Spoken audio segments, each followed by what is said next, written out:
Like many of you out there, I'm still pretty happy with my M1 series MacBook from 2021, and I'm only now starting to consider an upgrade, especially with the M4 models coming this fall. But we just got some huge leaks for the M5 models that just might be enough to get me to wait, so let's jump right into the 5 main features to expect. The first one just leaked this morning by Ming-Chi Kuo, one of the most reliable Apple leakers out there, claiming that the M5 MacBook models will use a new compact camera module in 2025. And why does this matter? Well, it's not about the size, it's about why Apple would want to do this and what it helps them achieve. Because if you think about it, the current webcam is great, it's just fine, it sits within the notch and it allows for the top bezels to be thinner, and I have no issues with it, except that I do. When I first saw the notch leak back in 2021, I thought, yes, Apple is finally giving us Face ID built into the MacBooks just like we have on iPhones. Because Windows Hello is amazing and it works on laptops without a notch. What the heck, Apple? Why have we had the notch for 3 years but without Face ID built in? It just makes no sense. Except that it actually does make sense because Face ID requires a suite of sensors built into a camera module, which is actually really thick inside of the iPhone, so thick that it forced Apple to create this triangular camera design to push that right camera down enough to fit the selfie camera module with Face ID built in. And if you look at the top cover of Apple's MacBooks, they are too thin to fit Face ID. But today's leak is the nail in the coffin. Face ID is the only logical reason for why Apple would redesign the camera module for the MacBooks, finally making them thin enough to enable Face ID. And yes, we've had multiple leaks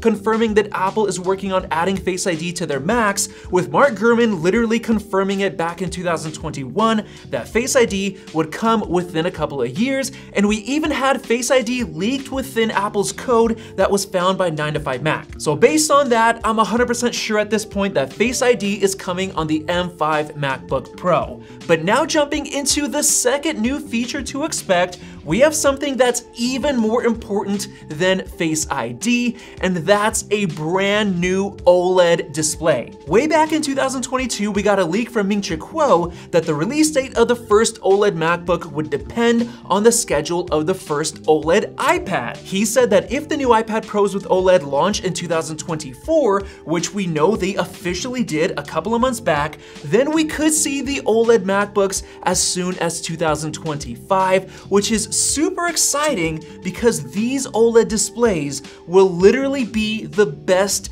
displays on any laptop in the world, and let me explain why. But first, I want to show you the last cleaning tool you'll ever need for your hard floors, the H12 Pro Wet and Dry Vacuum from our sponsor Dreame, which cleans messes with one go, no matter if they're wet or dry like spilled cereal. It's got an edge-to-edge brush roll so you can clean messes right up against the wall unlike other vacuums, but the best part is that it cleans itself and dries with hot air to prevent mildew and odors. So pick one up for yourself or as a gift for somebody else using the link in the description below. Now getting back to the OLED tech, we have tandem OLED displays on the iPad Pros, which are so much better than mini LED with dramatically lower power usage, since there are actually 2 OLED panels working together that don't have to run at full brightness like OLED displays usually do, so it uses a lot less power. You also have much deeper black levels and contrast right up to the pure white pixels, since with OLED the pixels themselves emit the light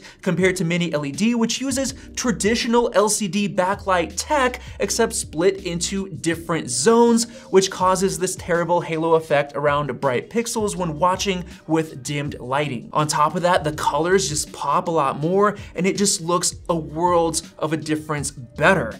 And on top of that, tandem OLED also has a much lower chance of burn-in since you have 2 panels that are working together not at full power. And in my opinion, and this will be the #1 upgrade with the new M5 MacBooks. The only problem is that some sources are unsure about the release date, seeing as we know for sure that the OLED display rollout will happen with the iPad Pros first, then the MacBook Pros, and then the MacBook Airs, and that's coming from multiple sources. And last year, Minchukuo even said that the first MacBook with an OLED display might even launch as early as 2024, which I doubt because Mark Gurman confirmed that there won't be any major design differences on the M4 MacBooks. But unfortunately, some sources like Omdia and Korea's ET News seem to think that the OLED MacBook Pro might not launch until early 2026, which might just mean that the M5 MacBook Pro gets delayed by a couple of months and launches in, let's say, January through March of 2026. But with that said, I'm still pretty sure it's coming on the M5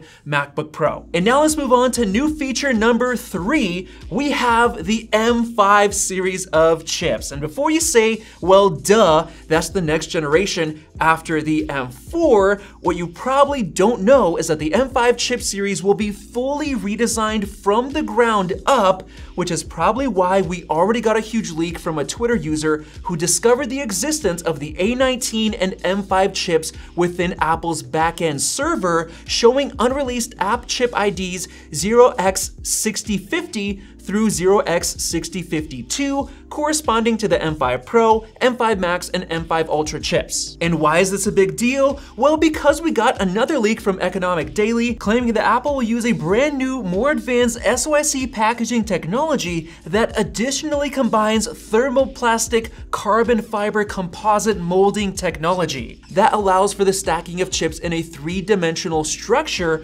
providing better electrical performance and thermal management compared to traditional 2D chip designs. This basically means that Apple can stack chips to create the M5 Ultra in a much more efficient way, but it also means that the standard M5, M5 Pro, and M5 Max chips will have to be fully redesigned from the ground up to accommodate this change, which signals huge architectural upgrades compared to the M1 through M4 chips, which look incredibly similar to each other. And the biggest benefit with the M5 is the better electrical performance for supplying more powers to the cores in a more efficient way, which is one of the current limitations of the chips that we have now. So keep in mind that the M5 series of chips will be completely different compared to the M4 series coming in a couple of months, which might make you want to wait. And now for number 4, we have Apple's new modem with potentially cellular service on MacBooks. Yes, we just got leaks for the iPhone 17 that said that it would come with Apple's own in-house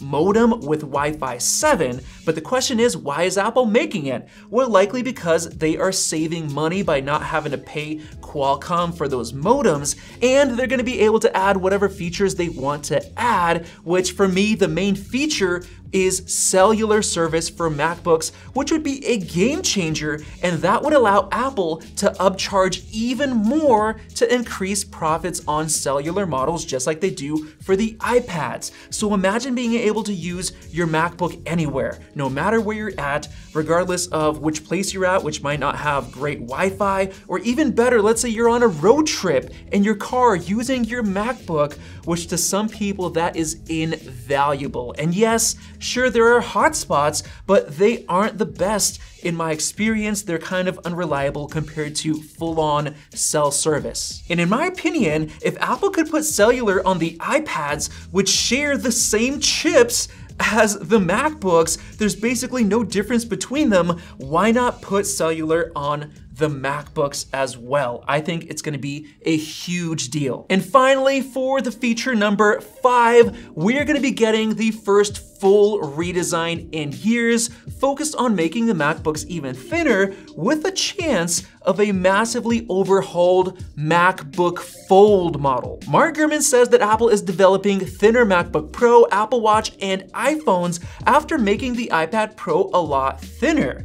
And the new Apple Watch and iPhone are likely coming in 2025, so I expect them to do the same thing for the 2025 MacBook Pro with a thinner design. And in my opinion, the MacBook Pro needs a redesign desperately because we've had the same design since 2021 with no changes at all. We have the same ports, same displays. Literally, we had the M1 Pro and M1 Max chips in 2021 with basically no changes. Then the M2 Pro and Max in 2022, then the M3 Pro and Max again in 2023, no changes at all, and we're expecting the M4 Pro and M4 Max later this year, once again with no design changes. That's 4 generations with the same exact design. I honestly don't think that Apple can get away with doing this for an additional year. So with that said, with the leaks that are now matching, I believe the M5 models are the ones that are getting a full redesign, making them thinner. And on top of that, we might even be getting a crazier redesign than you expect, with Ming-Chi Kuo predicting that Apple is gonna release either an 18.8-inch or 20.2-inch foldable display MacBook with an M5 series chip, which is crazy to hear, but Ming-Chi Kuo has been very accurate with his leaks. So with that said, hopefully you enjoyed those 5 major upgrades for the M5 series of MacBooks, and if you're gonna wait, let me know your reason down below. Thanks for watching, definitely subscribe for more videos like this one, check out one of those 2 right there, and we'll see you in the next video.